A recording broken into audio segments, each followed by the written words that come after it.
Thank you so much. Hi, everyone. It's very nice to be here. I'll just introduce myself to you guys so you get a sense of who you're dealing with here on stage. My name is Evelyn, and there is a lot going on here. Now, I am a Swedish-born, Chinese, immigrant, working-class, plus-size, bi-curious lady who's lactose intolerant.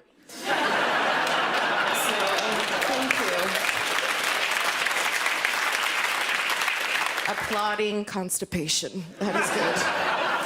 As you can tell, my cup just overfloweth with identity. And I find that it's a cup that nobody wants to drink out of.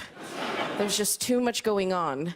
But I am, of course, very much Chinese. Ethnically, I am 100% Chinese. Culturally, a bit from everywhere. My dad, he is from Hong Kong, so I have a Chinese culture. And then I grew up in Sweden, so I have the Swedish culture. And then I have my mother. She is also a Chinese, but she was born and raised in India. So she's like me, but in India.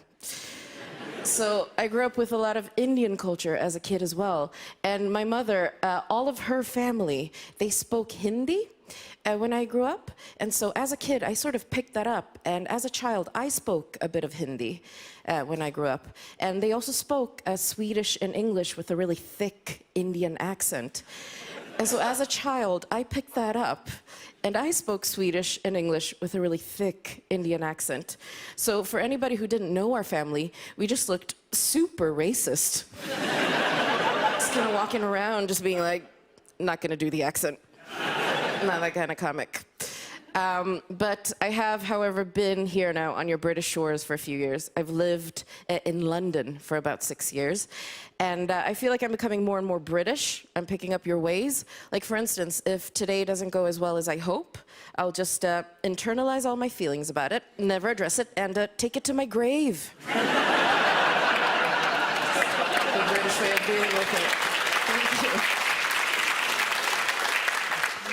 I do appreciate the irony, of course, of being Chinese and poking fun of the Brits for being stoic, because the Chinese are a very reserved people as well. However, I've observed the difference that when you guys repress feelings, you tend to go into alcoholism. When the Chinese repress feelings, we go to work and take over the world. Ironically, something the Brits used to do. You've really let yourself go. So I obviously developed some complexes when it comes to being ethnic in a white space and also having a plus-size body. It doesn't do me very well with men. I'm very bad with men.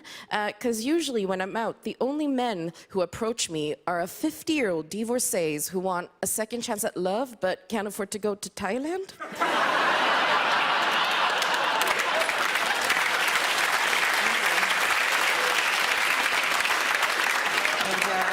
I do appreciate that you've sat yourself in the front tonight, sir. It's very nice, very nice tie.